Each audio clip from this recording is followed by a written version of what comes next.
Welcome to the Most High Show, a show about recovery, spirituality, and all that.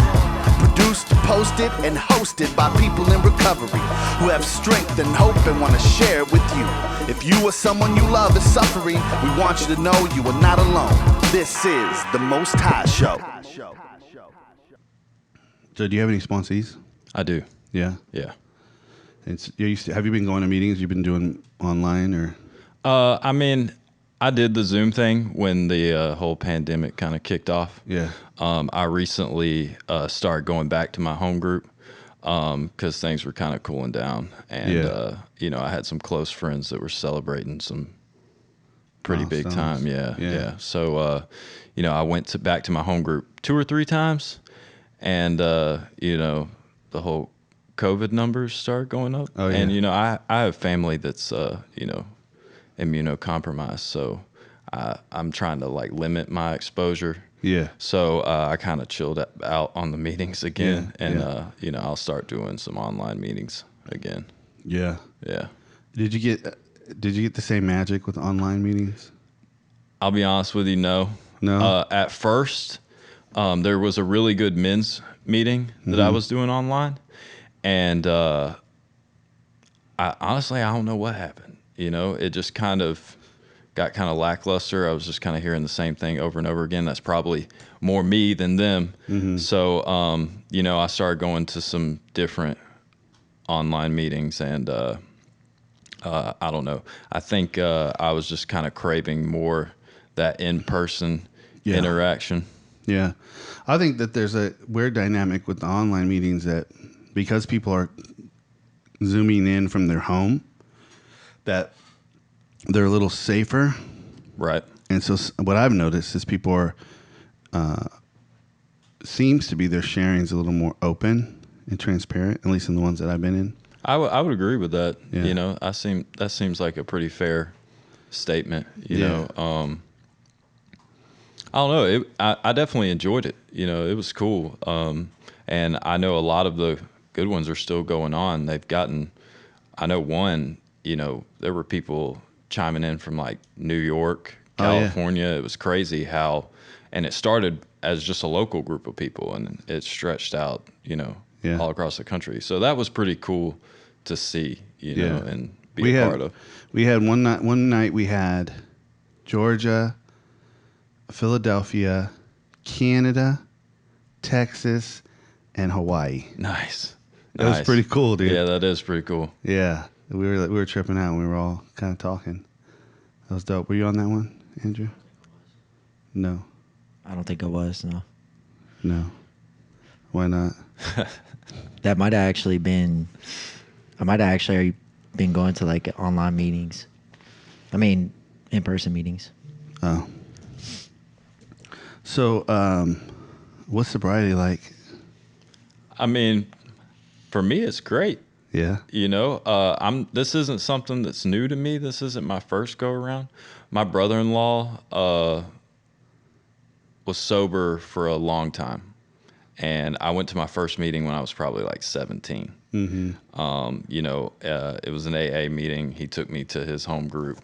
I think at that young, I wasn't oh no, that's not me. I'm not that bad yet. I just think I wasn't trying to hear anything they were trying to say.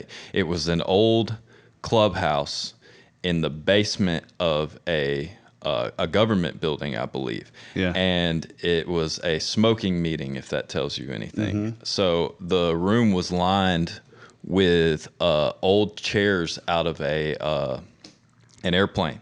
So it had the ashtrays in the arms of the chairs, and you couldn't see people talking because it was just a big cloud of cigarette smoke. It was pretty intense, but it was just kind of off and on. Yeah. From there. Is this the longest string of time you put together? Yes. Yeah, for sure. I think I tried one time real serious in 2008. Yeah. And I stuck around for a little while. Made some really close friends that I'm still in contact with today who are still sober today.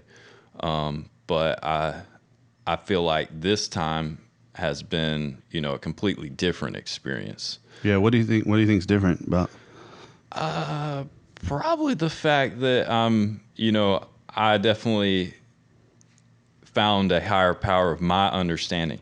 Before I, I see that in, in the text, Yeah. and I never really tried to grasp that concept. Yeah. So I think this time around, being beaten down so bad and beating myself down so bad that, you hear people say all the time, I was willing to try anything. I really was willing to try anything. And I was like, I've kind of shut the door on this for so long. It's time to, not do that anymore. I want to see, what that looks like for me. Yeah. That's a really interesting step. We did this series of, we had this guy, Troy, came in and he brought a bunch of old timers in. I don't know if they were old timers because they had the amount of time they had or just because they were old, but they were very wise. And so they broke down each step. So then we put it together. Andrew actually did it. He put together, we're doing like a 10-minute video for each one. Right. Right. And so the first step 1 video was very landed very, and then step 2, I was like, man, this doesn't land as well. Right. And I wonder if it's just not that anybody wasn't communicating well. It's just that step is, it's like you don't get it until you get it, right? Like, Yeah, that makes sense. yeah. That's how it was for me anyways. I was very against I was raised in a conservative household religiously. Yeah. So, and my dad was super into, teaching and stuff like that as far as the Bible goes. Oh, yeah. And I don't know what happened with that, but he decided to go a totally different direction. Oh. And, for me, I think that I don't know, my personal experience with that kind of turned me off of just the word God. Like when I would hear the word God, I immediately go to how I was raised. Yeah. And I think that's, pretty much the story for everybody, I feel like. Yeah. I would just look at it and say, this Yeah. it's not what It's interesting because it's like something shifts for me personally, like my own, like it's more like the position of surrendering to the higher power and less the concept of the higher power. I've always had a concept of the higher power, but something shifted in me like 7 years into sobriety, where it was like all of a sudden and even now today, it's still unfolding for me. It's this, that there's a power greater than me that can restore me to sanity. Like I have little say in the matter in which, other than there's a pathway ahead of me, right? The steps, but I have little say in how this entity or whatever it is goes about doing that. You know what I mean? Like in so much of, I guess, not to be down on religion, but some of the things about religion, like kind of like gives all these lanes of like how or how not God is or whatever. Yeah. And it's really interesting that it's almost like a position that we get to. It's more so that than it is the higher power even. Yeah. Right. Like I think the 12 and 12 says like you'll find like the hoop is bigger than to jump through than you think. Yeah. But in my mind, it's like, it was this was the hoop and that's it. And to be, I guess, broken down enough, kind of like what you said, you were at a place where you finally were like, okay, something has to do it. Yeah. Yeah. Yeah. I can definitely relate to that, the hoop analogy. Yeah. Right. I was thinking, just like you said, it was going to be this big, but thankfully it wasn't. I for a long time, I had a sponsee that struggled and with the whole higher power concept, and for a long time, I know for me, I'd used meetings and the fellowship as my higher power until I could get to a point to where I could accept that, a power greater than myself, and really develop an understanding of what that really meant, and I know for me that kind of opened up a door to like all kinds of possibilities of, what that means for me. Yeah. Check, make sure. Sorry. I've been in enough of these situations where like we think we're rolling, and then I'm like, oh, I'm not going to check. I'm not going to, and then I don't check, and it's like not rolling. Not rolling. I'm like, Yeah, I see you. It's nothing against you. It's more my own brain. Whenever I'm looking at the cameras, I'm making sure that's still rolling. Yeah, absolutely. Yeah, a power greater than myself. Yeah. Yeah. So you think that's the kind of the main thing that shifted was this willingness, I guess, really, right? Yeah. Isn't that they say willingness is the key? Yeah. Right? Yeah. So how much time did you get before, like... I mean, at the most, not including prison time. So let's say, I'd probably say a year at the most. I did the 30, 60, 90 shuffle for years. Right. Yeah. Yeah, I when I decided I was just ready. But I think I had a lot of the right pieces in my life to help me. Yeah. Stay in that world. So I mean, what do you think about that? Like people like do that. Like for instance, like I'm working with someone right now who's kind of been doing that, and they get some time, they get uncomfortable, right? Consequences of their actions makes them uncomfortable. So then they get committed, and then they get comfortable. And then the commitment stops, and so then that willingness goes away. Yeah, the willingness to do anything, like whatever you tell me to do. Yeah. And what do you think that is? Like, I know a lot of people, like loved ones, people who aren't addicts, and they watch us, go in and out and start and stop and struggle. Like, what do you think is that thing like? For you, like that willingness, that key that you got, what do you think that was for you? Definitely in the beginning, it was, like the book says, the gift of desperation. I was so desperate to stop that cycle. Yeah. And I did not know how. I didn't even think it was going to be possible. And there towards the very end of at least this last run, I'd gotten to a point to where I was completely comfortable with living homeless in a tent in the woods in Atlanta until I died. I'd become completely comfortable with that. Wow. And, that kept me going for a long time. But I think, after you work the steps and, for me, as spirituality started to develop for me, I don't know, it's kind of hard to put words to describe it. I feel like, it just wasn't an option.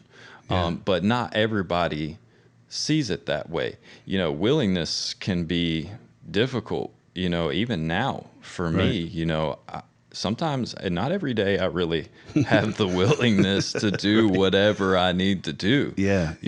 I get, complacent, like you said. Complacency's dangerous. It is. I know it wasn't when all the years passed when I was trying to get sober, all those years. It wasn't the bad times that took me back out. It was when I would start getting some complacency and normalcy would start coming back, and and it was, I don't think it was ever like a singular event that I was like, oh man, I gotta go get high right now. Right.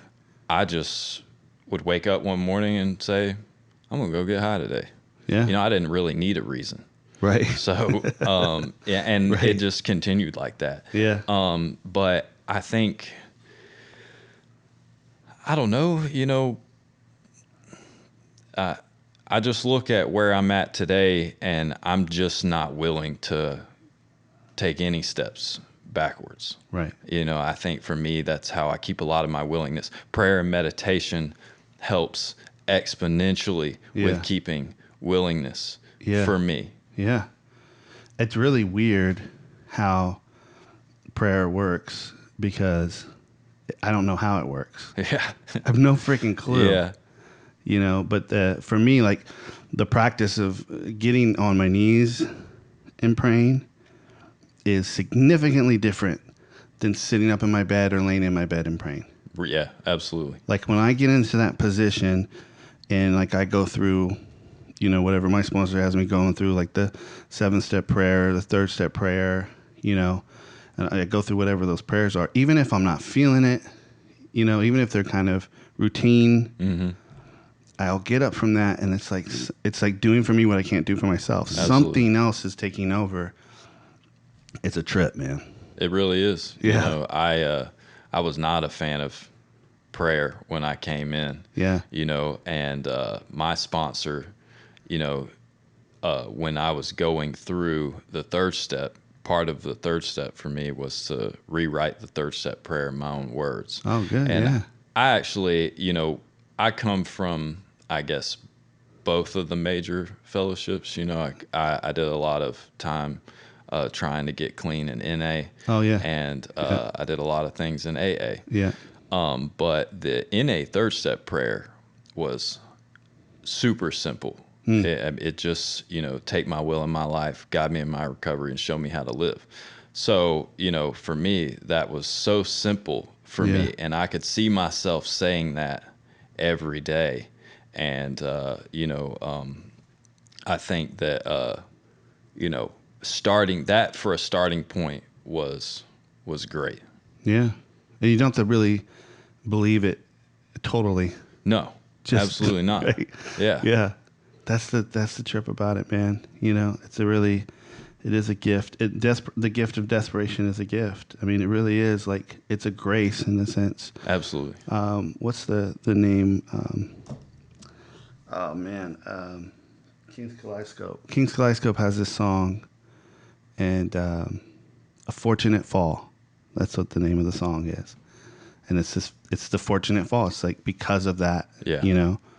And that, I think, like, true spirituality is more of a pathway of descent than it is ascent, right? And I think people think of spirituality as this ascension, lifting up, 2 feet off the ground and just kind of moving through life. And it's actually, at least for me, that's kind of what I've learned in these last couple years, is like it's actually really rooted and grounded in reality more than I think it is. Yeah. And that's helped me a lot. Yeah. One of the topics you had about practicing spiritual principles. Yeah. We're kind of talking about that a little bit. Yeah. Yeah. Absolutely. Yeah. Yeah. And then the spiritual awakening was something else. Yeah. When did you this time? When do you think you had that? Because that's different than coming to an understanding of surrendering your will. Yeah. Right. A spiritual awakening is something that's different. How would you contrast those two? I feel like for me, the spiritual awakening was more or less me realizing that I have the capacity to be spiritual. I didn't think I had the capacity. I mean, I'm just going to be honest here. Please. I had eaten enough LSD that I'm pretty sure I've met God a couple times.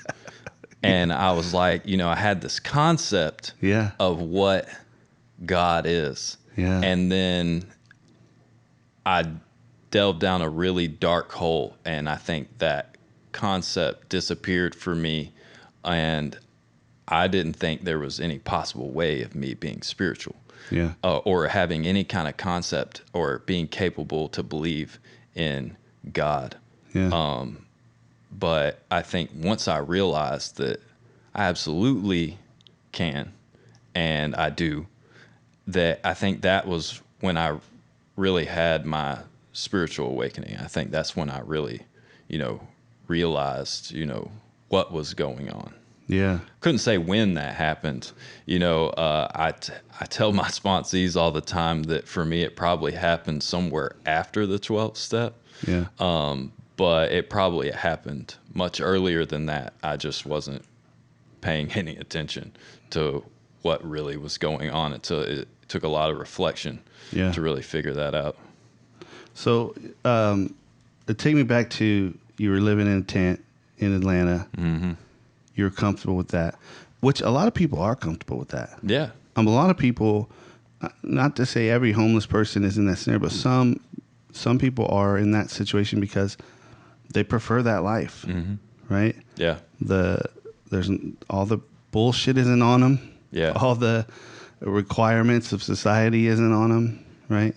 But what puts you in a tent in a van down by the river? Yeah. You know what I mean? In a van down by the river.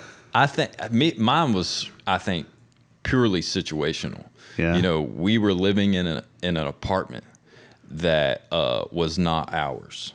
It was actually my girlfriend at the time. It was her sister's apartment, but she wasn't living there, and we were living there. And then the lease came up, so we moved. We bounced around. We did the whole couch surfing thing, and we were living in Cobb County at the time, and the dope man was downtown. So it just kind of turned into, we're staying at the dope man's house, staying at this friend's house that was closer. Yeah. And then I actually got in a car accident because we were living in our car at this time. So we got in a car accident. The car got totaled, and I had a tent, and I was like, screw it. Yeah. Like, I'm just going to stay here. I'm just not going to leave. I had picked up things that I could really had to hustle to make money because obviously I wasn't employable. Yeah. So we had our hustles and we really didn't have to go anywhere else. Yeah. Hustles like what, like panhandling? Yeah. I would fly a sign, and it was pretty lucrative. Yeah. Surprisingly, Yeah, it is. So, that's where I was. And actually somebody I went to high school with saw me flying a sign.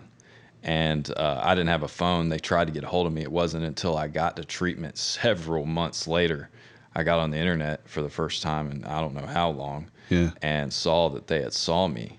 And I was like, man, like, What? Yeah. yeah, like, it kind of blew my mind because where I was at, I would never think that I would really see anybody I know unless they were down there doing like what I was doing to get high, Right. Right. So, and they weren't. It was somebody that I hadn't spoken to probably since high school. And they were like, hey, man, are you okay? I was like, well, I am now, I'm glad they didn't stop because, I couldn't tell you like the embarrassment, like what that would feel like. But it was just all really just situational. It was just a choice I made to just be where everything was going on. Yeah, your life is literally revolving around the dope. Yeah, absolutely. There was nothing else in my life that I, had any interest in participating in. My family, I can't say my family left me. I pretty much, I left my family. I was just couldn't, it had gotten to the point to where I couldn't go around any of my family. None of my friends were going to have me over at their house, because I was probably going to steal something or, this just where it was. Yeah. I remember I used to do a lot of speaking stuff down at the Atlanta Mission. I'm real familiar. Yeah. Yeah. Have you ever I've been there several times. So I stayed a couple nights when I was in that part of town, and I got in an altercation with a guy, not there. It was down the street, and I was just like, I'm not going to hang out in this part of town anymore. I ended up heading more towards the other side of town. Yeah. Yeah, I remember a guy in there was saying that he could do $300 a day. Oh, yeah. Yeah, panhandling. It was funny how it came up too, because we were talking to him, and he was saying something about his wife would come and get big. He was living under the bridge, and his wife would come like once a month and get money from him. And we were like, "What do you mean get money from you? Like, you living under the bridge?" She's like, "Oh, I was making a lot of money." Yeah. Panhandling. Yeah. So he'd give her whatever it was, $1,000 or whatever. Yeah. You know, and then he'd go back under the bridge. It's a trip, man. Yeah. It was crazy. I was astonished at how much money people were making and I was making, you know. It was pretty wild. I don't want to, we're not selling panhandling here, guys. You know, we're not pitching it. Although, hey, if times get rough, you know, if you need to pay the bills. But what I do sometimes, if I'm really in the mood, when I stop, I'll say, "How's this spot working out for you?" Yeah. And then it's like, we can cut through all the bullshit and then we can have an honest conversation. Yeah. You know?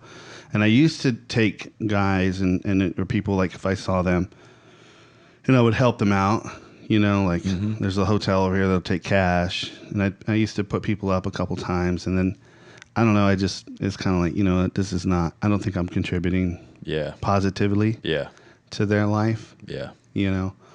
So I just stopped really doing that. And then I guess from my involvement with the mission, understanding kind of the systemic, like, homeless issue.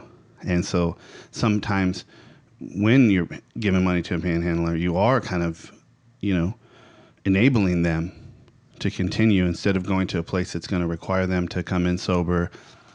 It's going to require them to take a shower and eat and do all these certain things. And if they want to stay, it's going to have all kinds of other requirements. And when sometimes that can help them stay out. Yeah. Oh, yeah. So today you woke up. Do you, like right now as you're talking about this period of your life, right? In contrast to what you did today when you woke up. Tell me about what you did today when you woke up. So first thing I did when I got up, I meditated for a little while. Definitely never did that when I was on the street. You know, it was, you know, if I had money at all, which was very seldom, I was trying to figure out how I was going to make money. That wasn't my first thought when I got up. When I got up this morning, I was like, you know, I'm pretty hungry right now. I'm going to go to my pantry and get something out of the pantry. I didn't have a pantry. You know, I had a bush over here with like a bag hanging on it that may or may not have some food in there. So, you know.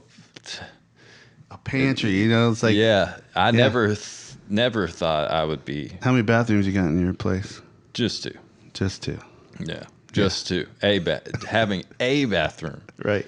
Is so different, you know, like it's just being able to get up and take a shower when I want to. Yeah. You know, like these are the things I think about, you know, like when we talk about, you know, getting complacent and like finding willingness. Yeah. You know, all I really got to do is look back to, you know, what that was like and just think about that. Right. You know, I never thought I'd be living in a tent on Fulton Industrial because that's where I was living. And it's like, I don't think anybody really aspires to go do that. They're not like, man, that's my goal. I'm going to go live on a tent on Fulton Industrial. Yeah. You know, that wasn't my goal. But, you know, I just have to look back at that and think about, you know, what daily life was like, you know, when I was living down there. So. And working with others is a great way to keep that in perspective, right? Absolutely. Yeah. Absolutely. Yeah, I just wrote I wrote a paper for seminary. In seminary, they had us read this book by Ram Dass called "How Can I Help?" Yeah.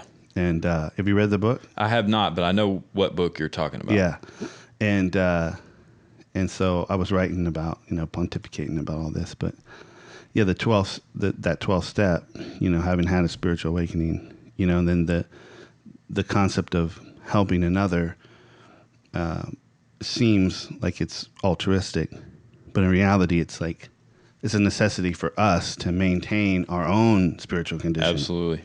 Yeah. Yeah, absolutely. Because you have those conversations. You see someone who's at day 5, and you're having these conversations, and you're like, it's mirroring back yourself, right? Oh yeah. Yeah. Yeah, there's lots of things that, especially, and I don't necessarily have to be working with somebody, but just being in a meeting and hearing people who are, just starting out, I'll hear things and I'll be like, man, like, I start having flashbacks. Yeah. And I start thinking about things like that, Yeah. There's been some people, that share their story, and I'm like, damn, you were messed up.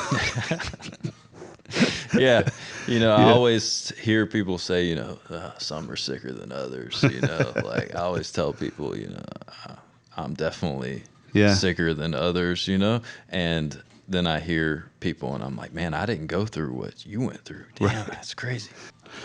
So what I've realized from doing these kind of interviews and stuff, and also what's interesting is the longer that I've been in this, my past seems to get clearer, I guess maybe more accurate. Yeah. And what I realize is like, I was a functioning addict. Like I liked to have the contrast of those two. I like to perform and do something really good at, and then I like to get high. Yeah. And then the two would meld together, but I didn't like it to be too far in one direction. You know what I mean? So I was still, it's just as destructive, right? It just is.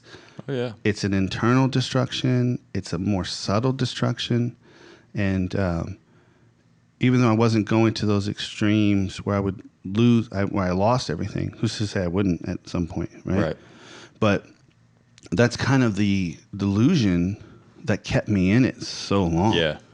Because, I thought I was handling everything, and I think there's a lot of people who do that. They exist in active addiction, but they hold it down, right? Their jobs, or they pay their rents, and they think that, okay, this life isn't unmanageable, right? I can manage this, Right. as long as I can get the drug, Right. get the substance.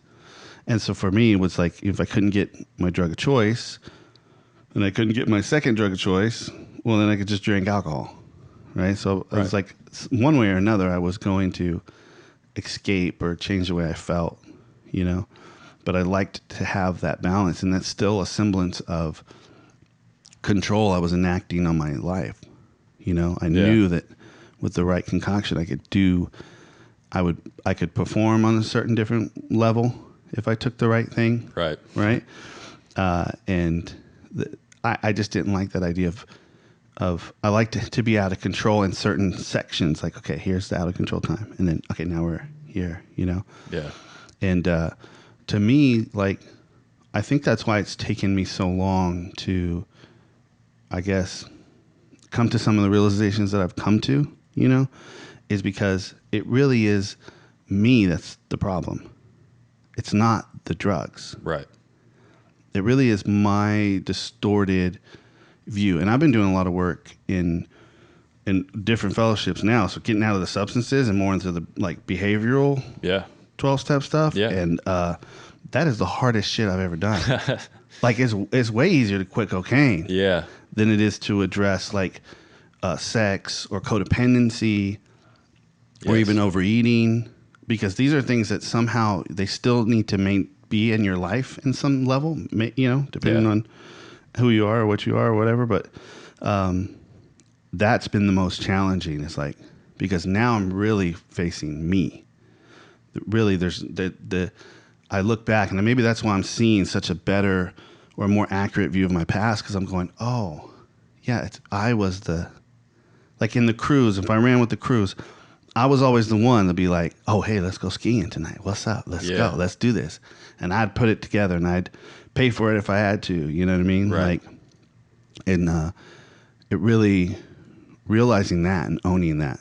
Yeah. That substance was a delusional solution to my problem, which was me. Right? Like that.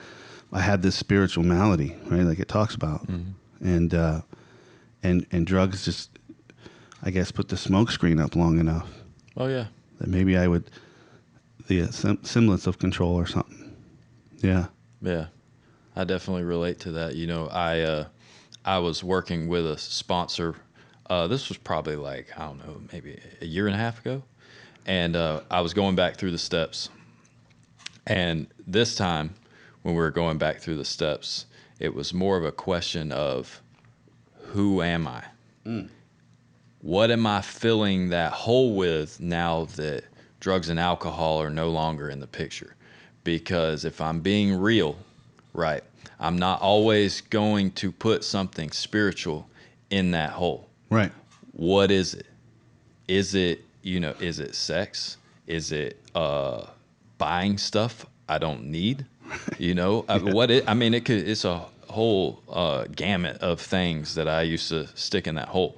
But it's awesome that you mentioned, you see your past so much clearer. Because when I did that, I was really looking at, what I had become now that drugs and alcohol are gone. But it also opened up, a window into my past that I was looking at. And, I noticed a lot of things that I didn't notice because I was so focused on, my problem with drugs and alcohol. Yeah. And, by the time I got sober this time, I'm just like you had said, I realized, drugs and alcohol are not my problem.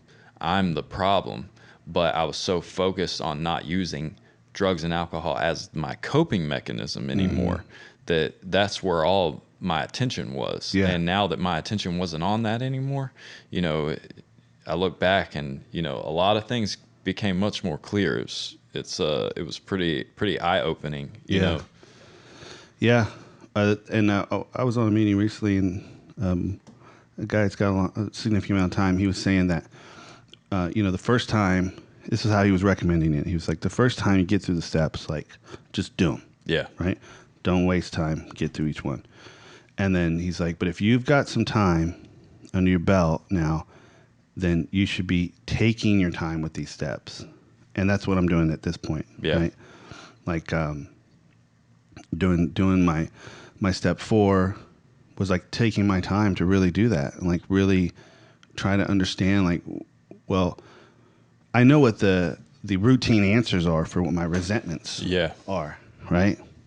And I could pull all the bullshit I pulled up the first 2-3 years when I was sober, right? And it's having good sponsorship to say, look, don't go digging up old bones just because you think that's the answer. Yeah. What's the resentment now today? And so even though the list wasn't as long, it was like deeper, right? Yeah. Because it's all close interpersonal relationships now. I'm not mad at the institutions anymore. Yeah. Right? Or at least I think after doing that 4-step, I kind of let that go, But it's depending on where you're at, I think that I think that gift of desperation, I think it kind of keeps giving, right? Absolutely. Yeah. Have you been back down to where your tent was pitched? I have not. Never? I've driven by it. What was I doing? I was doing something for work, or I was going somewhere to pick up something to do like some side job or something like that. And I was cruising down Fulton Industrial, and a lot of things have changed down there. A lot of things haven't changed. Yeah. But I definitely drove by the trail that I walk down every day, and it definitely gave me this real uneasy feeling, like I started sweating. Yeah. And I was like, dang, man, but it was in and out like that. I didn't reflect on it very long. But it's like a visceral reaction. Oh, yeah. Yeah. They said something about like I don't know where I read this or heard this, but something like the cells in your body keep memory. It's like how you can walk into a room and a certain smell will take you all the way back. Yeah. And for me, it was this hotel that was like, and when I would drive by it, because cocaine was my drug of choice, and so I would literally get bubble guts when I saw it. Oh, yeah. My body was like, and I'm like, we're not doing that. What are you doing? You know? Yeah. But it's like my body has this memory, and I think it'll forever will. Like when I see it in a movie, you know, depending on where I'm at, sometimes I'll see it and I'm like, but most of the time, if I see someone blowing dope in a movie or something like that, there's a little bit of me that's like, yeah, that would be awesome right now. Yeah. And I don't think I'll ever get rid of that. At least I hope I'll never be desensitized to that. Yeah, I hope so. I hope not either. You know, like the movie thing. You know, sometimes I see it and I'm like, eh. Sometimes I see it, I'm like, dang, man. Yeah. Why can't I be normal? But thankfully I'm not. Why can't I be a normal heroin addict? Yeah, right. Just Is there do it such on a Friday. thing? Yeah, you know. Yeah, for real. It went away, like it was really bad in the first few years. You know, another thing that really interests me about this whole, sobriety and recovery thing is the physical side of it, right? The physiological response, like the neuroplasticity of our brain. Like Joe Rogan recently had a neuroscientist on, and I was watching it, and Leslie's, my wife, is like, "What are you?" I'm like, "No, we should." When a scientist is talking, like we should pay attention because, like, and the treatment center that I went to did a great job of combining all those pieces, right? And I remember the counselor going back as an alumni, and the counselor was talking about that your brain rewiring and how different substances take different amounts of time for your brain to kind of fully rewire. And I remember distinctively him saying that, cocaine was 5 years, up to 5 years. Yeah. For your brain to like figure it out. And the issue with like your brain is sugar mimics the same neurological response as cocaine does. Sex mimics the same neurological response to sex as cocaine does. And then somebody said something that was, Adam said it on our podcast the other day. What did he say that mimicked the same thing? Was it resentment or there was something else that he said, another thing that your brain fires off in the same way as if it was on the substance. Right. And so that's really interesting to me. I remember, if I'm remembering correctly, like opiates was a shorter time for your body to kind of equalize. But again, it's like we said, it's more of a spiritual condition than it is a physical, right? Right. But in taking into account all aspects. So like you're working the 12-step program. What other things do you put into your tool belt to maintain a semblance of happiness? I think for me, I mean, it's any and anything, like any and absolutely everything. Yeah. If I think I can use it, I'm going to. Yeah. I always hated on like self-help books. Yeah. But recently I've come in contact with a bunch of them. Yeah. I'm like, man, I guess I'm going to read this thing. And I read it and the parallels are like uncanny, and so I see a lot of things that I've seen in recovery, right. And,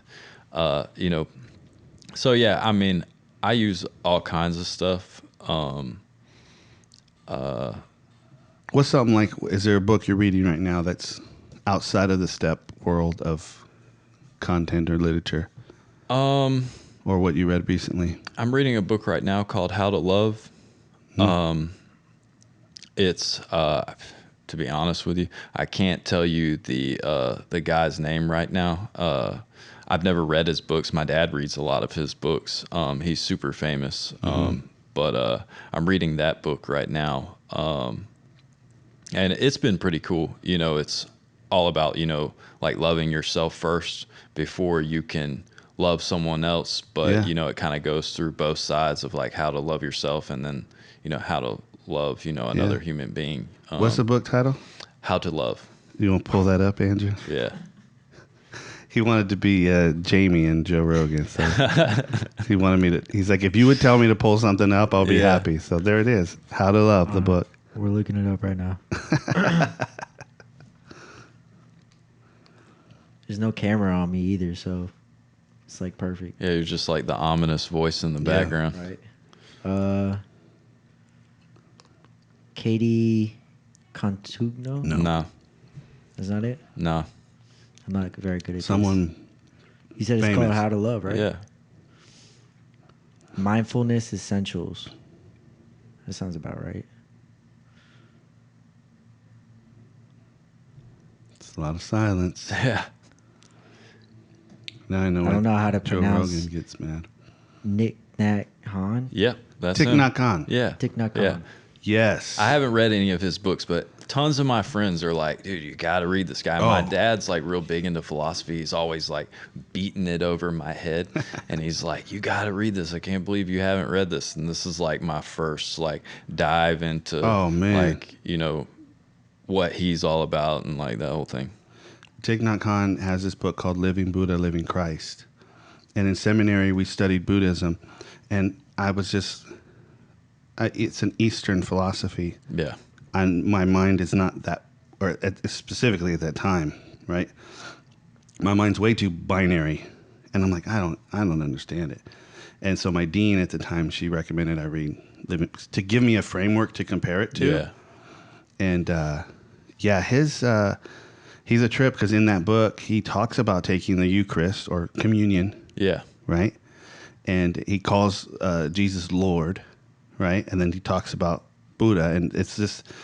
What he calls it is interbeing. Mm-hmm. This concept of everything being connected. Yeah, he's a great author. He's got like a ton of books. Yeah, he does. Yeah. They have an app, a meditation app, Plum Village. I've heard of it. Yeah. I don't use it, but I have heard of it. Yeah. And he's got a lot of talks on YouTube. And he talks really slow and patiently. Yeah, it's Yeah. really good. Yeah, his stuff's pretty good. You know, I'm kind of disappointed I didn't read it sooner. Yeah. What is the golden rule, right? Like the Christian version of it is, love your neighbor as yourself. Yeah. Right? And what I think, like, the concept is like, if you can't love yourself very well, right, then how do you expect that you're going to be able to give that to somebody else? Absolutely. Right? And then, like, 12 steps would say, you can't give it away if you don't got it. Right. Right? You can't give away what we don't have. And I have it tattooed on my hand, to trust God, clean house, help others. Yeah. That's part of that cleaning house portion, right? Yeah. Is learning to be self-accepting. Yeah.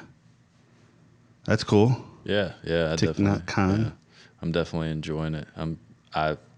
You said when you were talking about he has a lot of books, I got on Amazon and started looking through like what other books of his I could read. And I was like, I don't know if I can make a decision on this many books. Yeah, I know. I like his writings, and I got into an author called Richard Rohr, and he's a Franciscan friar, Mm-hmm. so he's part of like the Catholic Church. But Yeah. he wrote this book called Breathing Underwater about the 12 steps. Why does that sound familiar to me? It's a pretty popular. A lot of guys have read it. Christian talks about it a lot. Yeah, do that's talk about it a lot. probably where I've heard it. Yeah, and then what's his name? The guy I just mentioned. How Can I Help? What's his author's name? I just spaced on his name. I don't know. I'm terrible with names, dude. I I'm don't so glad we're going to worst. edit all this together. Although I always say that and then we don't, and then we just leave all this dead space in there. We like to keep it authentic. How Can I Help is Vinci. What's his name? He just passed away. But his stuff is really good too. Xavier? No. Xavier. I don't know. You literally. I literally just said his yeah. name. Now it's escaping me. Yeah. Yeah. Oh man, dude, it's crazy. Yeah. So pick up where we were. So as you're continuing through this journey of recovery, you begin to deepen it by looking at other things. So you call it self-help books, but it's about deepening your understanding of self, Absolutely. of spirit, of others, of all those things, right? Right. I think that's necessary, you know. Like what's interesting is how you said, when I asked you, or I think earlier someone asked you about what drugs you used, and you were like anything and everything. Yeah. And then when I asked you, what do you do today to, stay happy? And you were like anything and everything. Yeah. It's the same concept, right? Absolutely. Yeah. Whatever helps. Yeah. When I came in, first thing I was asked is, what are you willing to do? And, for so long it was like, I'll do this, but I won't do that. Yeah. Like Meatloaf said, but I just can't afford to think that way anymore. No. I want to move forward. I want to grow. I like the feeling of growth, and I like seeing growth, even though, it's hard to look at yourself and see growth. It really kind of takes an outside perspective, someone that say, man, you've really changed, but I like those things, I don't want to sit stagnant. I have a lot of friends who are like, they're totally like happy with that. They'll just, hang out at that spot, and level. if that works for them, then Right. great. But, I'm not going to remain happy that way. I know myself too well, complacency, Yeah. I don't want to get comfortable. Yeah. I mean, it's like, it's the days off that are the hard days. Like I try to take Sundays off and not think, not architect, not build, not be creative, just, and it's really hard to do. I'm not very good at it, Yeah. So this Sunday I was able to a little bit, and I was just tired, and I was like, I'm going to watch. I binge watched Warrior Nun on Netflix. Nice. And, but it's so weird because there's that little character in my head that's like, what are you doing? Like, Yeah. and it's like, first off, fuck you. I'm watching Netflix. Yeah. Like, let me freaking chill. Yeah. And that's the thing that's interesting. I've yet to really find a hobby that really, I like what we do here. And this is like fun. It's, even though like, as a nonprofit, we raise money, and so it sustains us and it keeps us going, and we have clients and stuff, but it's been so much fun. It doesn't feel like we could be digging ditches, right? Yeah, absolutely. Right? It could be a lot worse. Yeah.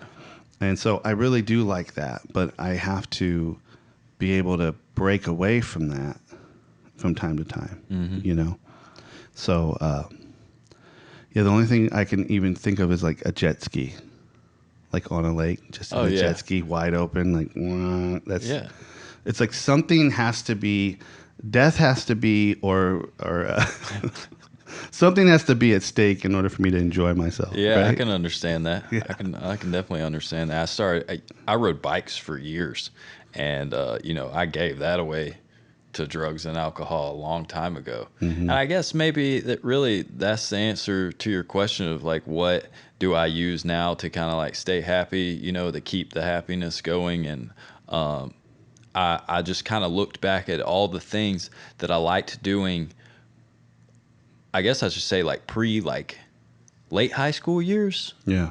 Because at one point in high school, I think I just kind of like stopped any kind of hobbies that I had and put all my attention into working and drugs and alcohol, Yeah. So I just kind of look back at those things. I played instruments when I was young, so like music has always been a big part of my life. But I started riding bikes again, and man, I'm having a like blast. bikes, like mountain bikes, like Big yeah. Creek's just down the street here. Like, Oh, I mean, yeah. like literally around the corner. Yeah. So like that place is awesome. Yeah. Me and my buddies ride there a lot. Sorry, I'm burping. It's all good. But art. There's something really freeing about working with your hands, right? Like, I love it. I've tried to like do the office thing, and it just sitting in one place all day. I mean, it has its benefits, But for me, it's not that great. I just like, I work with a lot of sheet metal, Yeah. just being able to look at something and be like, man, I built that from start to finish. It's pretty gratifying. And it's done. Yeah, and it's done. Right. That's the thing with creative work. It's never really done. Yeah. Because it's like I heard someone say that creative work is never done. It's abandoned. Yeah. You just get it to a point where you can live with it, and Yeah. then you move on. Yeah. Or where the client can live with it. Yeah.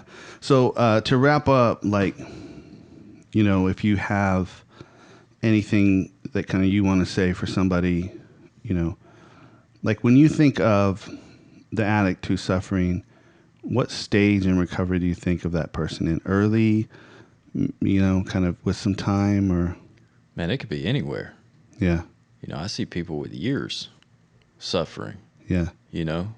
just all depends on where you're at personally. Yeah. If you're struggling with really staying sober like I did, and if you're one of those people that, practice the revolving door policy, or you don't even have to be that person, I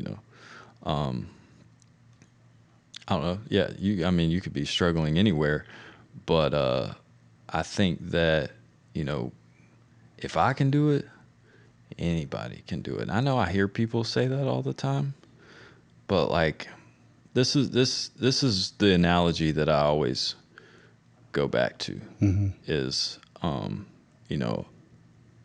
for me, if I go out and use today, right? Probably not going to lose my job. I'm probably not going to go to jail. I mean, I might, but I probably won't. I'm not going to be broke, but it's a 50-50 shot that I'll lose my life. And I know that that's a dark and dismal way to look at things, but I always tell people, to really try and use that to your advantage, Yeah. They just don't use. Yeah. Just don't use. Well, especially with opiates, right? And, Yeah. And shooting. Yeah. And it don't even have to be opiates anymore. no, they're lacing yeah. cocaine with fentanyl. Yeah, now. it's crazy to me. It's Yeah. crazy. And I don't know. It's just, I didn't give myself a shot for so long, and I'm so happy that I did. And, I want that for anybody else too, and I know that it's difficult. It really is, especially if you're coming into recovery and you have no clue what the 12 steps are. You look up on the wall and you see like the steps in the traditions. You're like, dude, is this what is this? Yeah.